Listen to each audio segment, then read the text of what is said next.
Hi everyone, welcome to Medan series. This is the episode number 46. In this video, we bring you some static JK question that already has been asked in various government exam like NTPC, SSC, UPSC and many more. The topic I'll be cover here like national symbol, historical event, scientific fact, polity and geography. For the quick revision, last minute preparation, building the concept clarity, subscribe now and stay tuned for next episode. So let's get started without any further delay. Question number 1 से start करते हैं.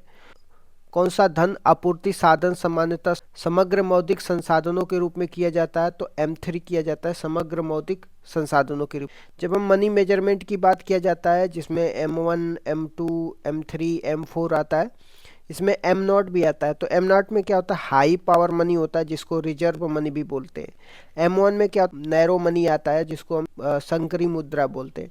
M3 में क्या आता है? Broad money आता है जिसमें हम समग्र मुद्रा बोलते हैं. तो M1 में जितने भी क्वाइंस एंड करेंसी आएगा M1 में आएगा. तो मनी के सप्लाई को मेजरमेंट किया जाता है M0, M1, M2, M3 से किया जाता है. यहाँ पे M0 का मतलब क्या होता है? हाई पावर मनी होता है जिसको रिजर्व मनी बोला जाता है.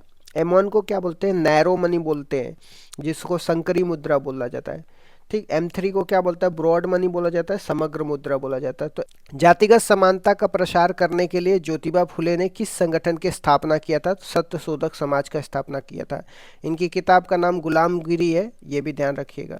कौन कोलकाता के हिंदू कॉलेज का एक एंग्लो इंडियन शिक्षक था जिसने यंग आंदोलन की शुरुआत करी थी? तो हम लोग बात कर रहे हैं हेनरी विविनियन डिजोरियो की.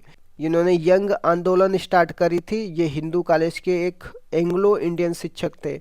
करेबा किसके लिए प्रसिद्ध है? तो केसर के लिए प्रसिद्ध है. जाफरान की खेती होती है करेबा मिट्टी में. दिसंबर 1885 में भारत के विभिन्न हिस्सों में से कितने प्रतिनिधियों ने भारतीय राष्ट्रीय कांग्रेस की स्थापना की थी? 72 प्रतिनिधियों ने भारतीय राष्ट्रीय कांग्रेस की स्थापना की थी. उस समय वायसराय कौन थे? डफरिन थे.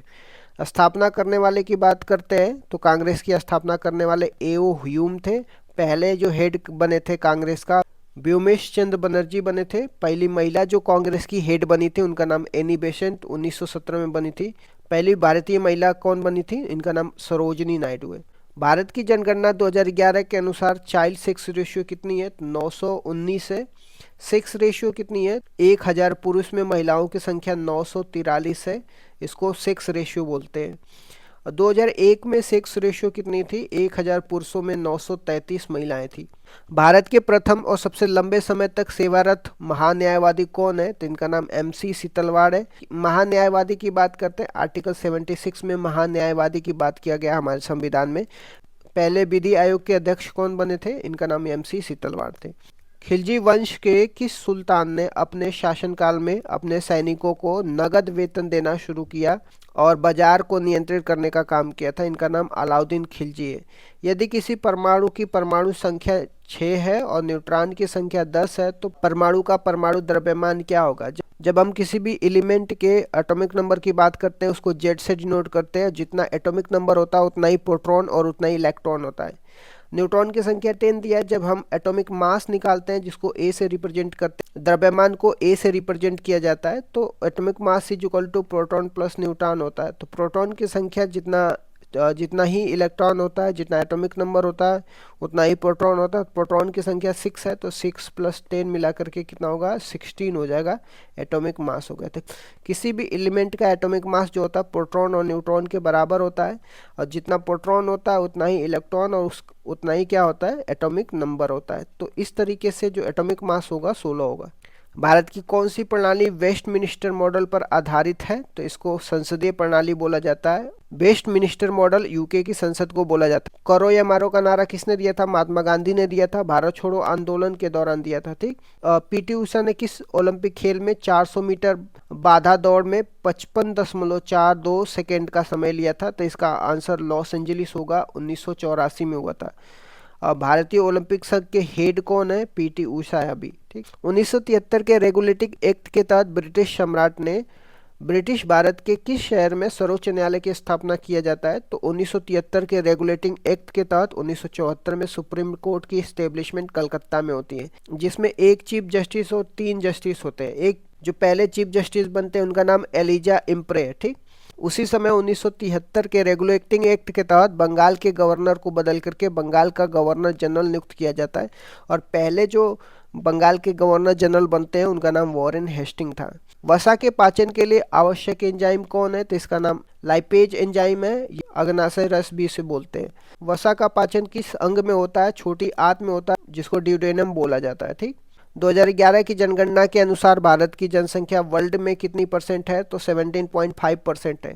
क्षेत्रफल की दृष्टि से भारत पूरे वर्ल्ड का कितना परसेंट है? 2.4% है। भीतरकनिका नेशनल पार्क कहाँ पे है? उड़ीसा में। हाईकोर्ट की जजों की नियुक्ति कौन करता है? राष्ट्रपति करते हैं। सशस्त्र सीमा बल का नया महानिदेशक किसे नियुक्त किया गया? तो इसका राइट आंसर संजय सिंघल होगा। जब हम सशस्त्र सीमा बल की बात करते हैं, इसका जो नया महानिदेशक बने हैं संजय सिंघल बनते हैं। इनको अपॉइंटमेंट कौन करता है? गृह मंत्रालय करता है। इन्होंने किसको रिप्लेस करी है? अमृत मोहन प्रसाद को रिप्लेस करी है। एसएसबी की बात करते हैं। एसएसबी की बात करते हैं। भारत नेपाल और भारत भूटान की सीमा पे तैनात है। 1962 में चीन ने भारत पे अटैक किया था। 1963 में विशेष सेवा निकाय को स्टेब्लिशमेंट किया जाता है। फिर 1966 में इसका नेम बदल करके विशेष सेवा ब्यूरो कर दिया जाता है। फिर 2003 में इसको सशस्त्र सीमा बल बोल दिया जाता है। Indo Tibet border police India China की सीमा पे है। Border security force India Pakistan और इंडिया बांग्लादेश की सीमा पे है। योगी आदित्यनाथ यूपी में लगातार लंबे कार्यकाल वाले सीएम बन चुके हैं। इनका कार्यकाल 8 वर्ष 135 दिन हो गया है, 31 जुलाई 2025 को। ठीक। यूपी के सबसे स्मॉलेस्ट टेन्योर वाले जो सीएम है, इनका नाम जगदम्बिका पाल था। चीन की राजधानी कहाँ पे? चीन की राजधानी बीजिंग है। उसकी मुद्रा का युआन या रेनबिन भी बोला जाता है। एशिया का सबसे लंबी नदी किसको बोला जाता है? यांगसी नदी। ये कहाँ पे? चीन में है। चीन का शोक किसे बोलता है? वांगहो या येलो रिवर को बोला जाता है।